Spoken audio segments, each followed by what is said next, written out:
जय श्री कृष्णा। राधे राधे दोस्तों, स्वागत है आपका अपने प्यारे से चैनल सनातन ज्ञान रहस्य में, जहां हम आपको बहुत अच्छी अच्छी बातें एवं आपके जीवन को सुंदर बनाने के लिए बहुत ही सरल उपाय बताते हैं। तो ये वीडियो को पूरी देखना और हमारी वीडियो के लिए कोई सुझाव हो तो कमेंट बॉक्स में जरूर लिखना। तो चलिए शुरू करते हैं आज की वीडियो। दोस्तों, मनुष्य जिस प्रकार से सोता है उसका उसके जीवन पर पॉजिटिव अथवा नेगेटिव प्रभाव पड़ सकता है। खासकर घर की लक्ष्मी अर्थात घर की स्त्री किस प्रकार से सोती है, इस पर उस घर की किस्मत टिकी हुई होती है। स्त्री के गलत तरीके से सोने से घर में दरिद्रता आती है, क्लेश होता है। लेकिन अगर स्त्री उत्तम प्रकार से सोती, अपना सिर सही दिशा में रखकर सोती है, तो निश्चित ही उस घर में मां लक्ष्मी प्रसन्न होकर प्रवेश करती है।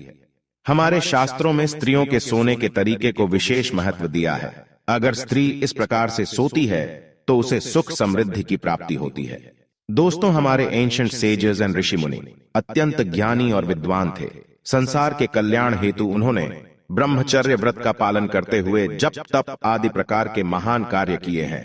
उन्होंने अपनी योग विद्या, ज्ञान तथा अनुभव के आधार पर प्राचीन शास्त्र और पुराणों का निर्माण किया है तथा देवताओं द्वारा प्राप्त ज्ञान को भी उन्होंने शास्त्रों के माध्यम से मनुष्यों तक पहुंचाने का उत्तम कार्य किया है। हमारे धर्म शास्त्रों में स्त्री और पुरुष दोनों के लिए ही महत्वपूर्ण नियमों का वर्णन किया गया है। सुबह जागने से लेकर रात्रि को सोने तक किए जाने वाले सभी नित्य कर्मों से जुड़े महत्वपूर्ण नियमों के बारे में हमारे शास्त्रों में बताया गया है। एक मनुष्य को उत्तम स्वास्थ्य की प्राप्ति के लिए अपने शरीर को कैसे शुद्ध रखना है और इस शरीर को पवित्र करने के लिए नित्य कौन से कार्य करने चाहिए, इसका वर्णन भी हमारे विद्वान ऋषियों ने किया है। श्री कृष्ण कहते हैं, मनुष्य को अपने शरीर से अत्यधिक मोह नहीं करना चाहिए, किंतु उसे परमात्मा से प्राप्त इस शरीर का नाश भी नहीं करना चाहिए। कई बार मनुष्य नाना प्रकार के अनिष्ट कार्य करके अपने पवित्र शरीर को मलिन करते हैं, इसे दूषित करते हैं तथा पाप युक्त बना देते हैं, जिस कारण से शरीर में रोग उत्पन्न होते हैं, मनुष्य की आयु कम होने लगती है और उसे अकाल मृत्यु प्राप्त होती है। आज हम बात करने वाले हैं मनुष्य को अपने शरीर को पवित्र कैसे रखना है और रात्रि को सोते समय कौन से नियमों का पालन करना चाहिए। खासकर महिलाओं को इस एक महत्वपूर्ण नियम का पालन अवश्य करना चाहिए, अन्यथा जीवन में दुर्भाग्य आता है। सबसे पहली बात है कि मनुष्य को नित्य स्नान करना चाहिए। बिना स्नान किए कभी नहीं रहना चाहिए। स्नान से ही शरीर की शुद्धि होती है। स्नान करने के पश्चात ही मनुष्य देव पूजा आदि धार्मिक कार्य करने के योग्य बन जाता है। बिना स्नान किए कभी भोजन तथा पूजा पाठ नहीं करना चाहिए। बिना स्नान किए भोजन करने वाले मनुष्य के घर में लक्ष्मी का वास नहीं होता है। दोस्तों, हमारे सभी धर्मशास्त्रों में बालों के विषय में महत्वपूर्ण ज्ञान दिया गया है। मनुष्य को अपने बालों को कैसे रखना चाहिए, किस दिन कटवाना चाहिए तथा किस दिन नहीं कटवाना चाहिए, बालों को कितना लंबा रखना श्रेष्ठ होता है और बालों से संबंधित क्या तांत्रिक कारण होते हैं, इसके बारे में शास्त्रों में बताया गया है। दोस्तों, हिंदू धर्म में सप्ताह का प्रत्येक दिन किसी न किसी देवता को समर्पित होता है और सप्ताह के प्रत्येक दिन के कुछ नियम भी अवश्य होते हैं। इसी तरह बाल कटवाने से संबंधित भी कुछ नियम होते हैं जो हर दिन के हिसाब से अलग अलग बताए गए हैं। शास्त्रों के अनुसार मनुष्य को अपने बाल मंगलवार, गुरुवार और शनिवार के दिन कभी नहीं कटवाने चाहिए। मंगलवार का दिन मंगल ग्रह से संबंधित होता है। मंगलवार को बाल काटने से जीवन में क्लेश की स्थिति निर्माण होती है, अकारण ही शत्रु निर्माण होते हैं और व्यक्ति का स्वभाव भी क्रोधी बनने लगता है। गुरुवार के दिन भी बाल नहीं कटवाने चाहिए, इससे गुरु कमजोर होता है तथा व्यक्ति की आयु भी कम होने लगती है। इस दिन बाल कटवाने से धन संपत्ति का नाश होता है और दरिद्रता भी आती है। शनिवार के दिन भी बाल कटवाने से मनाही की गई है। शनिवार का दिन शनि ग्रह से संबंधित है। इस दिन बाल कटवाने से अशुभ घटनाएं घटने लगती हैं। इसीलिए शास्त्रों में मंगलवार, गुरुवार और शनिवार के दिन बाल न कटवाने की सलाह दी गई है। लेकिन बुधवार, शुक्रवार और रविवार का दिन बाल कटवाने के लिए शुभ माना गया है। इसमें से शुक्रवार का दिन ही बाल कटवाने के लिए सबसे अधिक शुभ माना जाता है। इस दिन बाल कटवाने से जीवन में सुख शांति आती है और धन संपत्ति में वृद्धि होती है। दोस्तों, शास्त्रों के अनुसार वातावरण में कुछ ऐसी लहरें अर्थात सूक्ष्म ऊर्जा होती है जो हमें आंखों से दिखाई नहीं देती है। ये सूक्ष्म ऊर्जा हमारे सभी क्रियाकलापों पर प्रभाव डालती है, लेकिन कुछ विशेष तिथियों पर ये लहरें बहुत अधिक सक्रिय अथवा तेज हो जाती है। इसीलिए इन तिथियों पर बाल नहीं कटवाने चाहिए। अमावस्या, पूर्णिमा के दिन बाल कटवाना बहुत ही अशुभ माना गया है। इस दिन जो अपने बाल काटता है उसके जीवन में नकारात्मकता और दुर्भाग्य आता है। साथ ही मध्य रात्रि में भी अपने बाल नहीं कटवाने चाहिए। इस समय पर वातावरण में तामसिक और नकारात्मक ऊर्जा का प्रवाह अधिक होता है, जिसका सीधा असर हमारे मस्तिष्क पर पड़ता है। इसीलिए रात्रि में बाल न काटने की सलाह दी जाती है। साथ ही शास्त्रों के अनुसार पवित्र त्योहार, श्रावण मास, संक्रांति, ग्रहण आदि दिनों में भी बाल नहीं कटवाने चाहिए। इन दिनों में बाल कटवाने से पाप लगता है और जीवन में दुर्भाग्य आता है।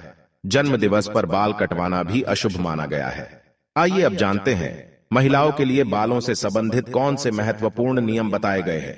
शास्त्रों के अनुसार काले, घने और लंबे बाल स्त्री का आभूषण होते हैं। बालों से ही स्त्रियों में पवित्रता और सकारात्मकता आती है।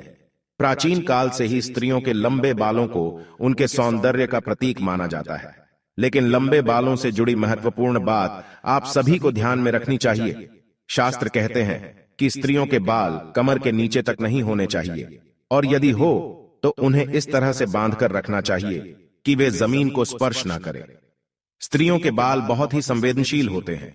बाल जमीन पर टकराने से जमीन पर फैली नकारात्मक ऊर्जा बालों के माध्यम से मस्तिष्क में प्रवेश करती है, जिसके नकारात्मक परिणाम भोगने पड़ते हैं। साथ ही शास्त्रों में कहा गया है कि स्त्रियों को अपने बाल कभी गंदे नहीं रखने चाहिए, इससे मां लक्ष्मी रूठ जाती है। साथ ही स्त्रियों को अपनी मांग में सिंदूर अवश्य लगाना चाहिए, इससे स्त्रियों को सौभाग्य की प्राप्ति होती है। स्त्रियों को अपने बालों को हमेशा स्वच्छ रखना चाहिए।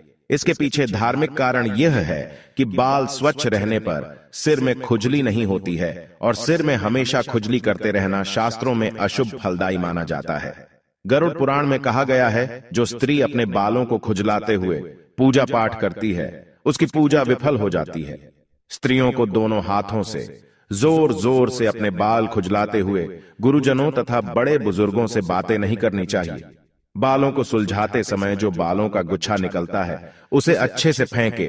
उसे यहां वहां फेंकने पर उसका दुरुपयोग हो सकता है, क्योंकि तंत्र मंत्र साधना और जादू टोने में हमेशा लंबे बालों का उपयोग किया जाता है, और इसका असर जिस व्यक्ति के बाल है उसके ऊपर पड़ता है। इसलिए महिलाओं को हमेशा अपने बालों को संभाल कर रखना चाहिए।